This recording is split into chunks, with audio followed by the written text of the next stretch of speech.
नमस्कार, मैं हूं मृत्युंजय कुमार झा और हमारा खास शो ये दिवाली उम्मीदों वाली कमोडिटी में शुभ निवेश, इसमें आपका स्वागत है।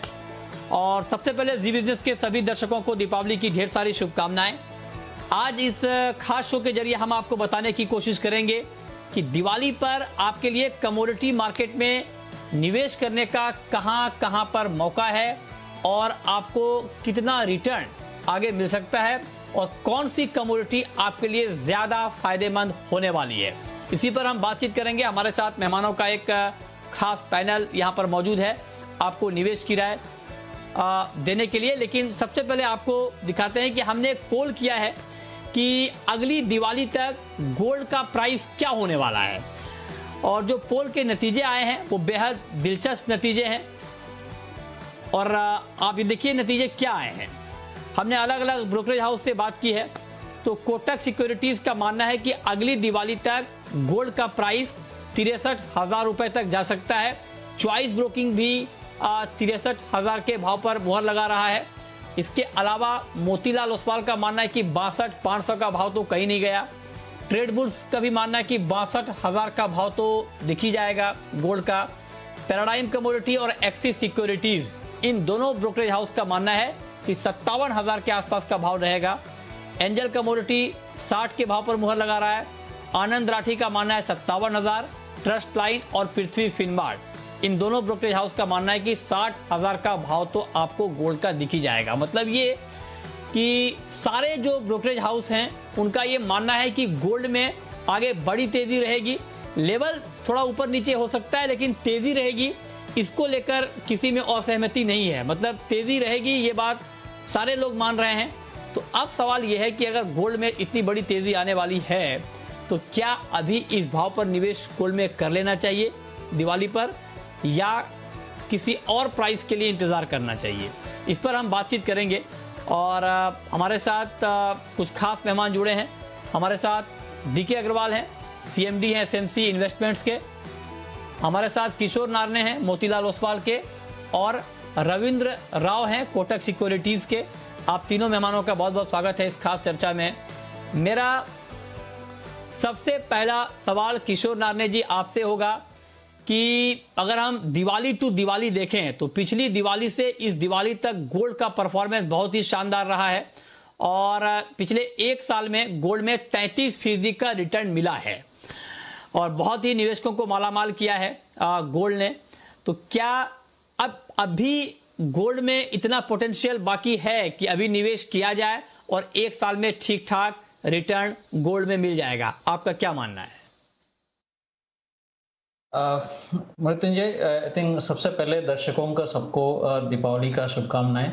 और जहां तक आपके सवाल की बारी है, तो मेरे हिसाब से जो पिछले दिवाली से ये दिवाली तक जो आपने बताया कि बहुत ही शानदार रिटर्न्स मिला, बट अगले दिवाली तक ये जो डाउट हमें ये ही रिटर्न रिपीट हो सकता है कि नहीं हो सकता है, मुझे लगता है शायद इतना बड़ा रिटर्न शायद ना मिले, बट डिसअपॉइंट जरूर नहीं करेगा।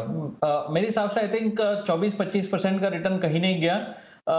अभी जो लेवल्स है, जो 50,000 के आसपास का जो लेवल्स है, तो मेरे हिसाब से आई थिंक 24-25% रिटर्न बहुत सेफली एज्यूम कर सकते हैं, बिकॉज अंडरलाइंग फंडामेंटल्स 3 चीज पे डिपेंडेंट है। एक है अल्ट्रा लूज मॉनिटरी पॉलिसी, मतलब across the world central banks ब्याज दरों को बहुत ही कम रखेंगे, करीब करीब शून्य के आसपास रखेंगे। दूसरी चीज बहुत ही ज्यादा लिक्विडिटी, मतलब मनी प्रिंटिंग जो है वो चालू रखेगा। एटलीस्ट अगले 24 महीने तक आपको जो मनी प्रिंटिंग चालू रहेगा और लिक्विडिटी इन्फ्यूजन चालू रहेगा। तीसरी चीज है कि मार्केट, मतलब जो इकोनॉमी रीओपनिंग से ये जो मार्केट में जो लिक्विडिटी आ रहा है वो कहीं ना कहीं इमर्जिंग मार्केट्स में आएंगे, सारे मार्केट्स में आएंगे, और रीओपनिंग की वजह से जो इकोनॉमिक प्रॉस्पेरिटी आएंगे उससे पहले इन्फ्लेशनरी एक्सपेक्टेशंस बहुत बढ़ेंगे। मेरे हिसाब से अगले 12 से 14 महीने में आपको इन्फ्लेशन स्पाइक आपको देखने के लिए मिल सकता है। ये तीनों फैक्टर्स बहुत ही महत्वपूर्ण है गोल्ड के लिए, और मुझे लगता है कि इस फैक्टर्स के वजह से इवन करंट लेवल से भी आपको मतलब आपको 24-25% रिटर्न मिल सकता है, जो आपको करीब-करीब 62,000 के आसपास लेके जाएगा। सो आई थिंक वो टारगेट जो है वो अचीवेबल लगता है अगले 12 से 18 महीने के अंदर। ओके, तो आप कह रहे हैं कि अगले 1 से 1.5 साल में 20 से 25% का रिटर्न आपको गोल्ड में अभी भी मिल सकता है। इतना बड़ा पोटेंशियल मार्केट में अभी भी है। हमारे साथ डीके अग्रवाल जी भी हैं।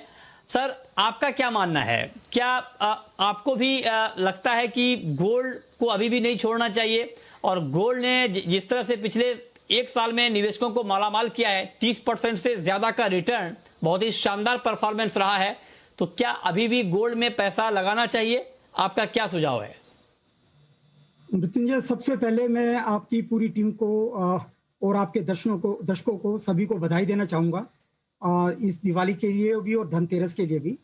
और जहाँ तक गोल्ड की बात है, मैं आपको बोलना चाहूँगा कि ये गोल्ड के अंदर जो इन्वेस्टमेंट था, वो एक सेफ हेवन इन्वेस्टमेंट था, जिसने कि इन्वेस्टर्स की वेल्थ को बचाए रखा।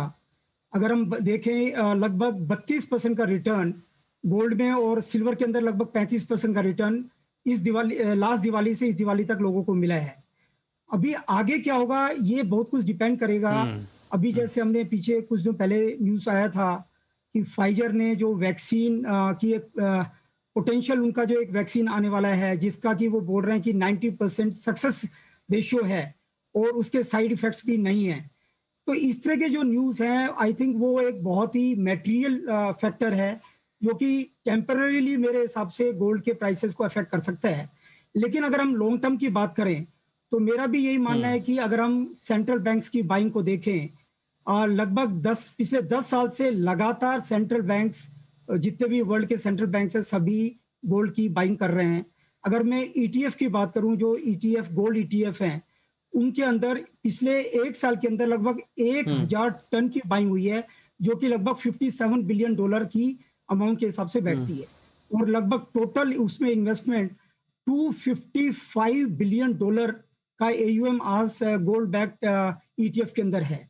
और जहां तक जो अभी अगले 2-3 साल तक, क्योंकि अभी इकोनॉमिक स्लोडाउन बहुत जबरदस्त हुआ है और ग्लोबल इकोनॉमी को रिकवर होने में लगभग मेरा मानना है कि 2 से 3 साल लगेंगे। जैसे कि इस बार अभी हम प्रोजेक्ट कर रहे हैं कि लगभग -5 की जीडीपी ग्रोथ वर्ल्ड की रहेगी, -5%। और जिस हिसाब से अभी डेटा आ रहे हैं, अभी यूएस के अंदर लगभग 1.5 लाख केसेस डेली आ रहे हैं, कोविड-19 के जो अफेक्टेड केसेस हैं, और वर्ल्ड में लगभग 6.5 लाख केसेस टोटल मिला के डेली आ रहे हैं। तो ये जो फिगर है, ये बहुत ही स्केरी फिगर है।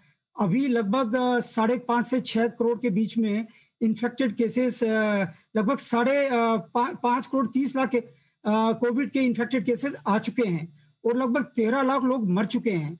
और उसके अलावा जो यूरोप के अंदर अगर हम देखें, वापिस से सेकेंड वेव इसकी आ गई है।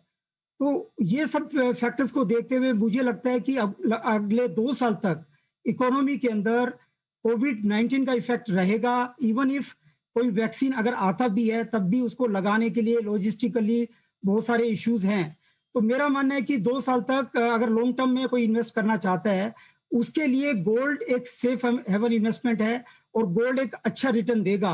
और जो एक सबसे बड़ी बात रहने वाली है, वो ये है कि अगले 2 साल तक जो हम उम्मीद कर रहे हैं कि जो रियल इंटरेस्ट रेट है, क्योंकि सिर्फ इंटरेस्ट रेट की बात ना करें, अगर हम रियल इंटरेस्ट रेट की बात करते हैं, इंटरेस्ट रेट माइनस इन्फ्लेशन, क्योंकि इन्फ्लेशनरी कंडीशंस अगर इकोनॉमी ग्रो भी करती है, इकोनॉमी में रिवाइवल भी आता है, तब भी इन्फ्लेशन कहीं ना कहीं बढ़ेगा। तो जो नेट इंटरेस्ट रेट रहने वाला है, वो काफी मेरे हिसाब से जीरो या नेगेटिव रहने वाला है अगले 2 साल तक, रियल इंटरेस्ट रेट, जो कि गोल्ड के लिए एक परफेक्ट रेसिपी है गोल्ड के प्राइसेस को बढ़ाने के लिए। तो मेरा मानना है कि हर एक व्यक्ति को, जो भी जिसके पास भी इन्वेस्टेबल फंड है, कम से कम उसका 10% इन्वेस्टमेंट गोल्ड के अंदर रहना चाहिए। और 1 साल का अगर अगली दिवाली तक की भी मैं बात करूं, अगर मान लीजिए आज 50,000 का रेट है, अगर इस रेट पे भी कोई इन्वेस्टमेंट करता है तो 56,000 से 60,000 का टारगेट उसको मिल सकता है। और बट फिर भी मैं बोलूंगा कि जब भी कोई वैक्सीन का न्यूज आता है और उस न्यूज की वजह से कोई भी करेक्शन आता है, 46,000 से 48,000 के बीच में अगर गोल्ड का रेट आता है, तो वो एक बहुत ही अच्छा लेवल होगा। तो पॉलिसी इन्वेस्टर की ये रहनी चाहिए कि buy on dip. I think अगर ये पॉलिसी को आप फॉलो करते हैं, तो गोल्ड इन्वेस्टमेंट एक बहुत ही बेहतरीन इन्वेस्टमेंट 1 साल के हिसाब से रहेगा। ओके, चलिए, तो ये बहुत ही अच्छी राय गोल्ड के ऊपर निकल कर आ रही है और डीके अग्रवाल जी भी यही बता रहे हैं और वो ये बता रहे हैं कि आपको गोल्ड में क्यों निवेश करना चाहिए और बता रहे हैं कि आगे जब वैक्सीन को लेकर कोई खबर आए तो अगर उस खबर के बाद अगर करेक्शन आए, गोल्ड में गिरावट आए, जैसे फाइजर की वैक्सीन की खबर के बाद गिरावट आई थी, तो वो गिरावट बाइंग का एक अच्छा मौका होगा, घबराने की जरूरत नहीं होगी उस वक्त। अब रविंद्र जी, आप तो ग्लोबल मार्केट को भी बड़ा क्लोजली फॉलो करते हैं, तो क्या निश्चिंत भाव से इस दिवाली पर बिना कुछ सोचे विचारे जो लोग इन्वेस्ट करना चाहते हैं, हालांकि ये तो मौका भी होता है और दस्तूर भी है कि दिवाली पे आप कुछ शुभ निवेश करें, तो गोल्ड से अच्छा और क्या हो सकता है? आप भी यही मानते हैं करना चाहिए? बिल्कुल मृत्युंजय, पहले तो आपको पूरी टीम को और सारे दर्शकों को शुभ धनतेरस और हैप्पी दिवाली। बिल्कुल, मुझे लगता है कि गोल्ड में एक इन्वेस्टमेंट अभी एक ट्रेंड बन चुका है और जैसे अग्रवाल जी ने बताया कि पोर्टफोलियो में 10% से 15% का एक पोर्शन होना चाहिए, क्योंकि अनसर्टेनिटी अभी भी बहुत है ग्लोबल इकोनॉमी में। वायरस को लेके, वैक्सीन को लेके थोड़ा सा एक होप क्रिएट हुआ है, बट आई थिंक उसे थोड़ा सा एक्चुअली सिस्टम में आने के लिए I think it will take around 6 months to 8 months और पूरा इकोनॉमी को थोड़ा सा एक स्टेबल होने के लिए आई थिंक कम से कम 2 साल का टाइम जाएगा। और जो इन्फ्लेशनरी कंसर्न अग्रवाल जी ने बताया, I think that is very important आगे जाके, क्योंकि रियल इंटरेस्ट रेट अभी अराउंड -1% के आसपास है और आगे जाके अगर इन्फ्लेशनरी कंसर्न्स बढ़ता है और अगर 3% तक जाता है तो आई थिंक जो रियल इंटरेस्ट रेट है दैट माइट फॉल टू 2.5-3%, तो वो -2.5-3%। सो आई थिंक वो एक बहुत ही इंपॉर्टेंट फैक्टर है गोल्ड के लिए। और जो गोल्ड अभी अराउंड $1900 के आसपास है, that might shoot up to $2400-2500 going ahead. तो मेरे हिसाब से छोटा मोटा करेक्शन आ सकता है बिकॉज ऑफ दिस वैक्सीन का न्यूज, वायरस को थोड़ा सा कंटेन करने के लिए। लेकिन ओवरऑल जो इन्फ्लेशनरी कंसर्न्स है, जो stimulus measures overall global economy में जो सेंट्रल बैंकर्स ने लिया है, वो एक बहुत ही पॉजिटिव फैक्टर्स है। सेंट्रल बैंकर से इस साल कोई बाइंग नहीं हुई है बिकॉज ऑफ दिस पैंडेमिक, लेकिन जैसे ये पैंडेमिक थोड़ा सा स्टेबल हो जाता है, आई थिंक सेंट्रल बैंकर्स फिर से लौटेंगे बाई करने के लिए। तो मेरे हिसाब से नेक्स्ट 1-2 साल में गोल्ड में तेजी बनी रहेगी और जो हमने 33% राइज देखा था ये साल में, I think those were little more edge compared to what we would see coming year. मुझे लगता है कि अराउंड 18-20% रिटर्न इजीली पॉसिबल है, तो 62,000 से 63,000 तक के लेवल्स पॉसिबल है गोल्ड में, बट इंटरमिटेंटली झटका आ सकता है। सो आई थिंक उसके लिए प्रिपेयर्ड रहना चाहिए और स्टैगर्ड वे में बाइंग करना चाहिए। वो ठीक है, हाँ ठीक है। तो तीनों एक्सपर्ट कह रहे हैं कि आपको गोल्ड में निवेश करना चाहिए। आपको याद होगा पिछली दिवाली पर भी हमने आपके लिए गोल्ड पर एक कार्यक्रम किया था और सारे एक्सपर्ट ने आपको गोल्ड में पैसे लगाने के सुझाव दिए थे और अगर आपने उस वक्त लगाया होगा तो बताइए 30% से ज्यादा मुनाफे के साथ अभी आप बैठे होंगे। तो आपको बहुत दिमाग लगाने की जरूरत नहीं है। जी बिजनेस का गोल्ड वाला प्रोग्राम आप देखते रहिए और हम आपको बार बार अपडेट भी करते रहते हैं जो भी नया डेवलपमेंट होता है। तो अभी देखिए 3 बड़े एक्सपर्ट इस वक्त जी बिजनेस पर मौजूद हैं और तीनों एक्सपर्ट आपको कह रहे हैं कि गोल्ड में आप निवेश कीजिए, घबराने की कोई जरूरत नहीं है और आपको 20 से 25% का रिटर्न अगले 1 से 1.5 साल में गोल्ड में मिल सकता है। चलिए आगे बढ़ते हैं, आप बात करते हैं चांदी की। और क्या चांदी का मैदान भी उतना ही साफ है? क्या चांदी में भी उतनी ही तेजी की गुंजाइश है? इसको लेकर के भी हमने एक पोल किया है। पोल के नतीजे क्या है ये पहले आपको बताते हैं और फिर एक्सपर्ट की राय लेंगे इस पर। तो चांदी में कोटक सिक्योरिटीज और ट्रेड बुल्स, इन दोनों का मानना है कि 85,000 का लेवल आपको दिख जाएगा एक अगली दिवाली तक। मोतीलाल ओसवाल का मानना है कि 82,000 का लेवल दिख जाएगा। एंजल कमोडिटी 80,000 का भाव बता रहा है। चॉइस ब्रोकिंग, एक्सिस सिक्योरिटीज और ट्रस्ट लाइन का मानना है कि 75,000 का भाव तो चांदी का कहीं नहीं गया। और आनंद राठी का मानना है 71,000 रुपए, पृथ्वी फिनमार्ट 75,000 और पैराडाइम कमोडिटी 71,000 रुपए। तो मतलब चांदी में भी तेजी की बड़ी गुंजाइश जताई जा रही है। किशोर जी, आपका चांदी के ऊपर अगली दिवाली तक के लिए आउटलुक? आई थिंक मुतंजय, यहाँ पे चांदी में जो रिलेटिव टू गोल्ड थोड़ा सा बेटर हो सकता है ये साल, because again being a smaller commodity, उससे छोटा कमोडिटी है, स्लाइटली मोर हायर बीटा रहता है इसका। तो जैसा मैंने बताया कि गोल्ड में जो 24% 25% के आसपास का रिटर्न मिल सकता है, यहाँ पे मेरे हिसाब से 30-32% तक रिटर्न आपका पहुंच सकता है, तो स्लाइटली आउट परफॉर्म करेगा ओवरऑल में। बट जैसा आपका जो एडिशनल रिटर्न्स है सिल्वर में, वो आता है आपको एडिशनल वोलेटिलिटी के साथ। आप जब भी आप सिल्वर में इन्वेस्ट कर रहे हैं लॉन्ग टर्म के लिए, ये आप सावधानी रखना चाहिए कि इसमें वोलेटिलिटी ज्यादा रहेगा, आप उसको मतलब डाइजेस्ट करने का क्षमता रखना चाहिए, number one. Number two, returns बेहतर ही मिलेगा मेरे हिसाब से। जैसा मैंने पहले भी लेवल दिया 82,000, प्रोबेबली उसको एक्सटेंड होके 90,000 भी हो सकता है, अगेन बिकॉज वो जो है बहुत फास्ट रैली आता है लास्ट में सिल्वर में, तो वो शायद आपका हाथ में आएगा कि नहीं आएगा, बट मेरे हिसाब से 80 to 85,000 रुपीज कहीं नहीं गया लगता है। हाँ, तो आप कह रहे हैं कि 85,000 और 90,000 का भाव भी दिख सकता है, लेकिन चांदी में थोड़ी आपको सावधानी बरतनी चाहिए, काफी वोलेटाइल होता है। डीके अग्रवाल जी, आपका व्यू सर चांदी के ऊपर, चांदी का मार्केट अगले एक साल में कैसा परफॉर्म करने वाला है? देखिए, मैं जो अभी किशोर जी ने बोला उनकी बात से सहमत हूँ। और मेरा मानना ये है कि क्योंकि अभी काफ़ी ज़्यादा बल है इसके ऊपर, रिन्यूएबल एनर्जी के ऊपर, और जो इंडस्ट्री की डिमांड है, जो कि सोलर इंडस्ट्री की काफ़ी ज़्यादा डिमांड है सिल्वर के लिए, तो ये बहुत ही पॉजिटिव फैक्टर है सिल्वर के ट्रेड के लिए। और ये भी बिल्कुल सही है कि सिल्वर एक ज़्यादा वोलेटाइल काउंटर है और इसके अंदर इसका बीटा ज़्यादा है। तो जो रिस्की इन्वेस्टर्स हैं, जो थोड़ा रिस्क उठा सकते हैं, उनके लिए गोल्ड से ज़्यादा बेटर इन्वेस्टमेंट सिल्वर में रहेगा। और हमारा भी एज ए एसएमसी, हम भी अपना एक हमारा मानना है कि चांदी 75,000 का लेवल जरूर टच कर सकता है एक साल के अंदर, अगली दिवाली तक।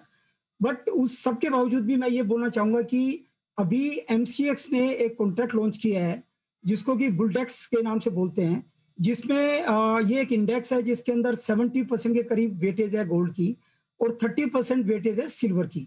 और इसके अंदर आपको ज़्यादा दिमाग लगाने की जरूरत नहीं है, क्योंकि एक सिल्वर लगभग 30% का एक्सपोजर उसमें रहेगा और ये कैश सेटल कॉन्ट्रैक्ट है।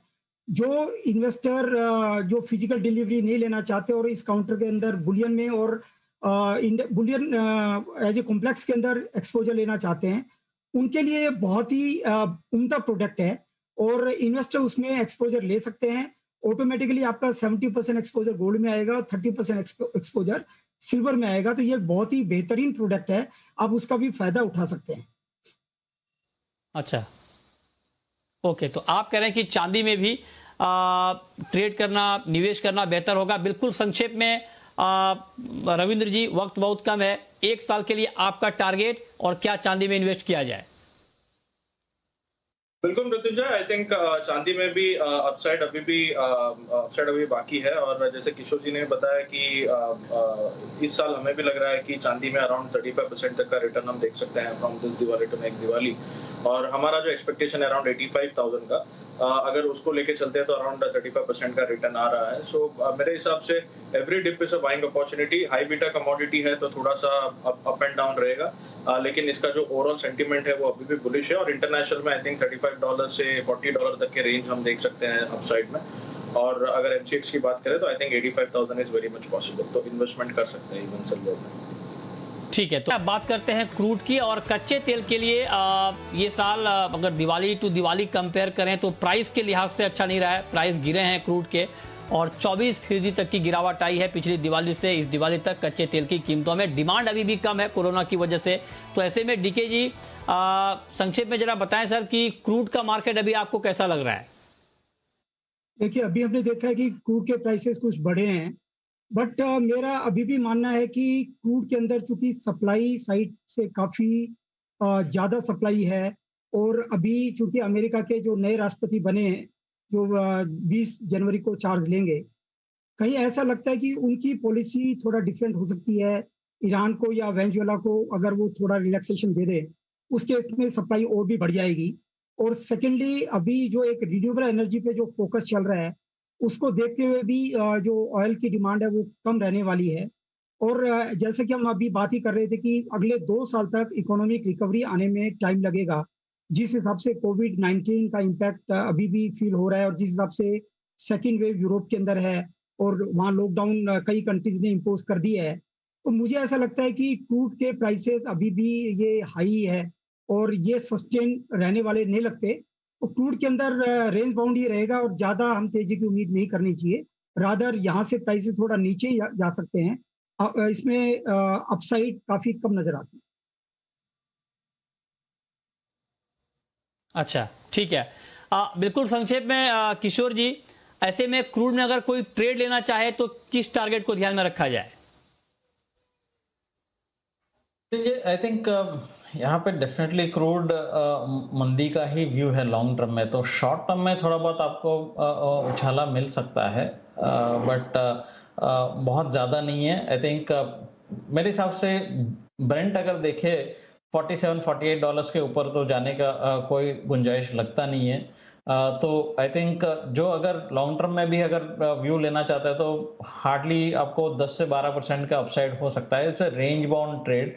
पूरा साल भर के लिए भी आपको मतलब 3500-3600 के ऊपर जा ही नहीं सकता है। सो आपको अगर बाइंग रेंज है तो मेरे हिसाब से 2800-2700 के आसपास बाइंग कर सकता है। ऊपर में 3300 से 3500 के बीच में आप बिकवाली कर सकते हैं। तो आई थिंक ये रेंज बरकरार रहेगा। बहुत ज्यादा सप्लाई है। सिर्फ अभी विदाउट एनीथिंग सिर्फ ओपेक और रशिया का 8 मिलियन बैरल्स एडिशनल सप्लाई पड़ा हुआ है। ठीक है सर, सप्लाई साइड बहुत ज्यादा है।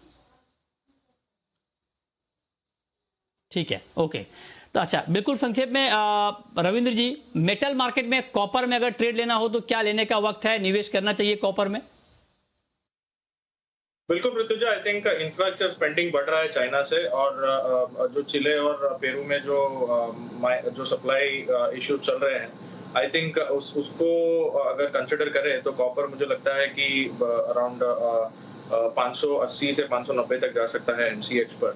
और अगर एलएमई देखे तो एलएमई में 7500 से 7600 तक के लेवल्स लग रहे हैं। सो आई थिंक अगर इसमें एक अच्छा करेक्शन आता है, थोड़ा सा एलिवेटेड है अभी, अगर करेक्शन आता है टुवर्ड्स 510-515 के आसपास, एक अच्छा बाइंग जोन होगा। 580 का टारगेट ले सकता है और स्टॉप लॉस इसमें अराउंड 475 का मेंटेन कर सकता है। ठीक है रविंद्र जी, एग्री में अगर सोयाबीन पर नजर रखनी हो तो क्या सोयाबीन में सही वक्त है पैसा लगाने का?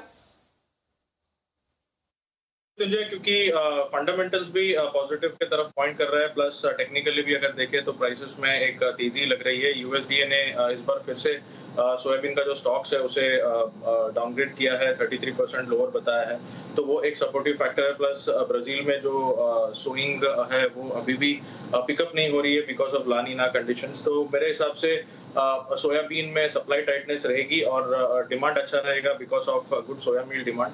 तो सोयाबीन में आई थिंक 4650 से 4800 तक के लेवल्स वेरी मच पॉसिबल है एनसीडीएक्स पर। सो 4180 4200 तक अगर आता है तो मेरे हिसाब से एक अच्छा बाइंग जोन है। 3950 का स्टॉप लॉस होना चाहिए, इनिशियल टारगेट 4650 और उसके बाद एक्सटेंड हो सकता है 4800 तक। ओके, चलिए बहुत शुक्रिया आप तीनों खास मेहमानों का हमारे साथ इस खास चर्चा में जुड़ने के लिए और बताने के लिए कि इस दिवाली पर कमोडिटी में कहां पर पैसा लगाना चाहिए। और आप तीनों मेहमानों को दीपावली की ढेर सारी शुभकामनाएं और सभी दर्शकों को भी दीपावली की एक बार फिर से ढेर सारी शुभकामनाएं। तो फिलहाल इस खास पेशकश में इतना ही।